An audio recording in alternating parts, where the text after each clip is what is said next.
Hi, in this lecture you will learn how to pass parameters into our procedures. Now let's start with why we pass parameters. Most of the times we do the similar things but with different data. For example, we increase the salary but with different employees. Or we check the salaries of the employees but with a specific employee. You need to pass parameters to your procedures, functions, or these kind of structures in all languages, like checking the login control of any user or something like that. So the same logic will work for different parameters. We need to be able to pass some parameters to our procedures or functions. To be able to do that, we need to create our functions or procedures with parameters. We need to declare that our procedure will get these parameters. We can have one or more parameters, and these parameters will have a type. This type can be in scalar data types or composite data types. We have a wide range in here. Between the parameter name and the type, we write the mod of our parameter. The mod means if it is passing into this procedure or out of this procedure. In means we will send a value into this procedure, and this value will be used in this procedure. Out means the caller will get the value of the specified parameter after the execution of the procedure. If you write both in and out mods together, the caller will both send it and get the value of that parameter. If you don't write the mod, it is in by default. Great. We write our parameters after the procedure name and inside of parentheses. If we write multiple parameters, we separate them with comma signs. Alright, now let's open up the SQL developer and make some examples. In our previous example, we increased all the salaries with a specified person. But what if we want to increase the salaries of a specific department or a specific employee, or what if we want to increase with 20%? We do such things with passing parameters. Now let's modify our increase salaries procedure by adding parameters. Let's start with using in mode. I write in here v salary increase. Let me copy that and paste in here, and it is in and number. And with a comma sign, I write v department ID, and it is pls integer. I did not write in, that means in by default. We use in mod with writing in or leaving it empty. There is no need to declare v salary increase inside of the procedure again. We can directly use it. Now we will use the v department ID parameter with our where clause, and let's do that. I write where department ID is equal to our v department ID variable or parameter. Now no need to write v salary increase because we declared it in our parameter. Great, no more changes. Parameters can be used just like normal variables. So let's compile it. Now our procedure has changed. So new calls must be with parameters. Now let's try to run our procedure without any parameters first. In a new worksheet, I write begin and end, and between them I write increase salaries. Let's run it. As we can see, we had an error.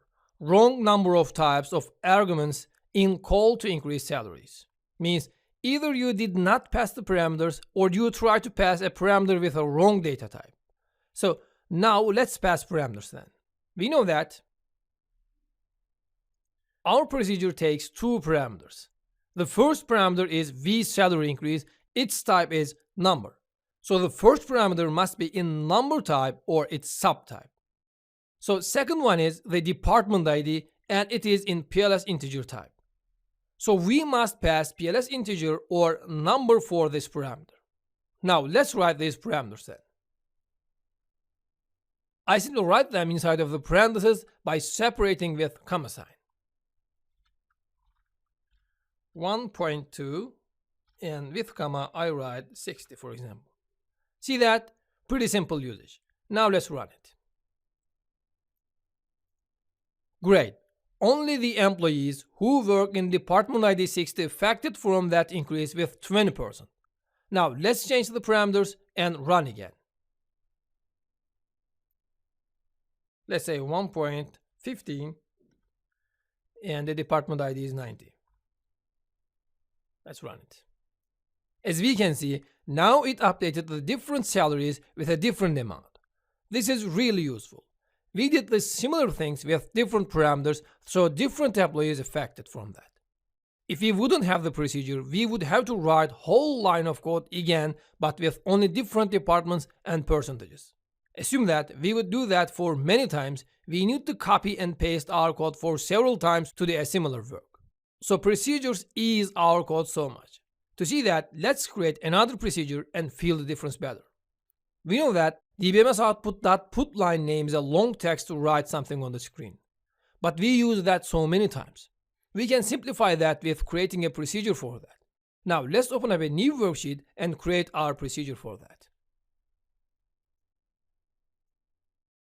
I write create or replace procedure, let's say print, and the parameter is text and its type is in varchar2 and is begin and keywords, and inside of that I write dbms output.put line and our text. See that we don't specify any size for this type. We create that procedure for once and use that every time we need. Now let's create it. As we compile successfully, we can start using it. Now I write print and salary increase started.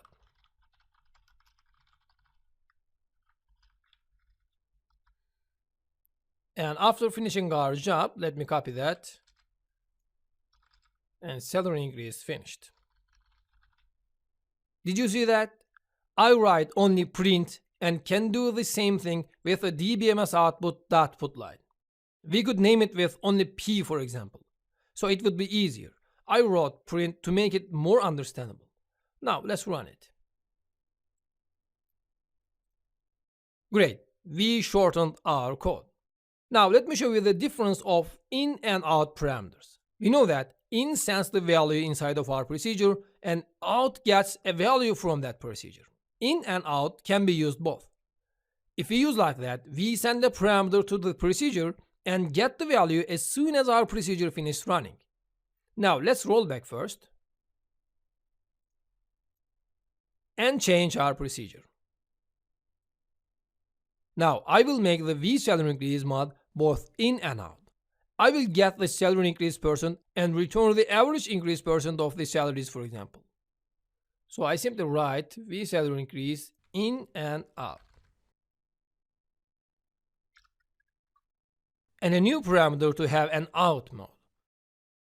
So I simply write a comma sign and v affected employee count, for example. Its mod is out and type is number. Now a new variable to calculate the average salaries. I write vsal inc, for example, and its type is number and the initial value is 0. Now I need to initialize our affected employee count parameter because it's null by default. So let's initialize it with 0. Let me copy that from here and paste in here and say that it is equal to 0. Now let's make our calculations.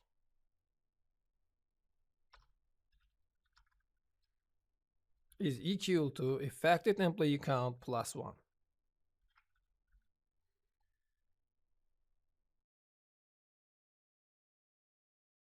And vsal inc is equal to vsal inc plus vSalary increase. Let me copy that. Plus NVL ramp dot commission percentage, comma 0.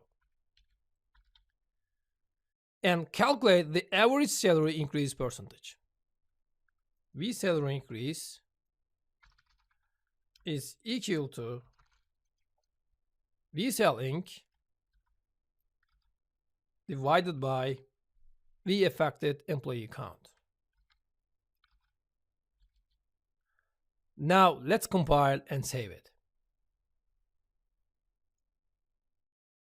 Great, we have done that successfully. Now let's use it.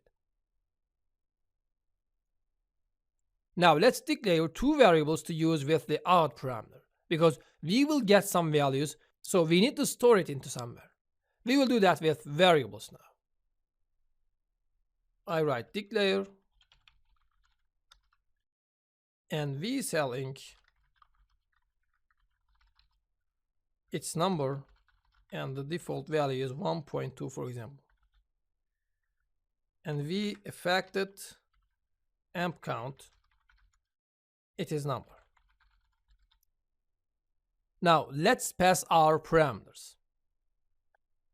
V salary increase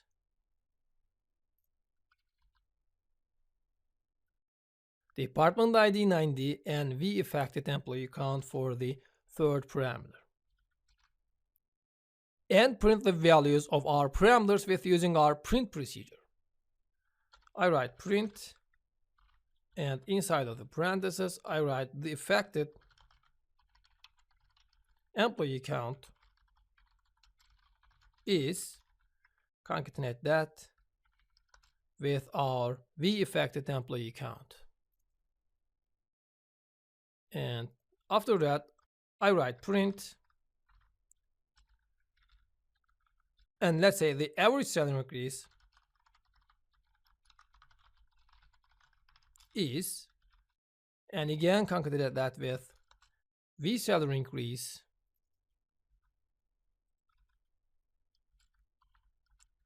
and let's say it is percent. Now let's run it.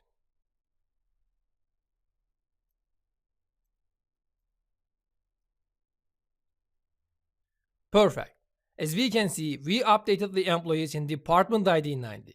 So 3 employees are affected from that increase, and the average increase is 20%. The factor is 1.2. It is equal to 20% as you guess. But if the average increase percent is the same, why we got this value back? No sense, isn't it? No.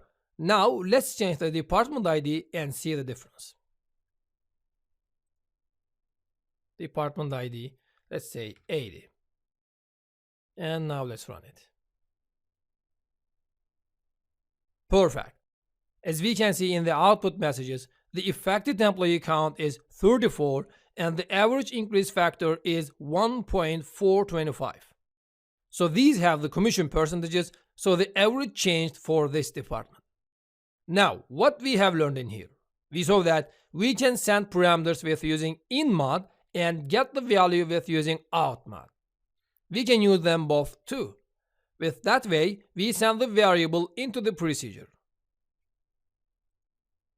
What the procedure does in here is, if you update the value of the variable inside of the procedure, it changes the actual value of that variable.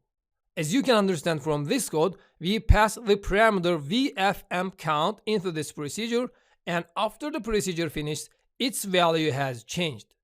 We did not say that this value is equal to the value returned from the procedure.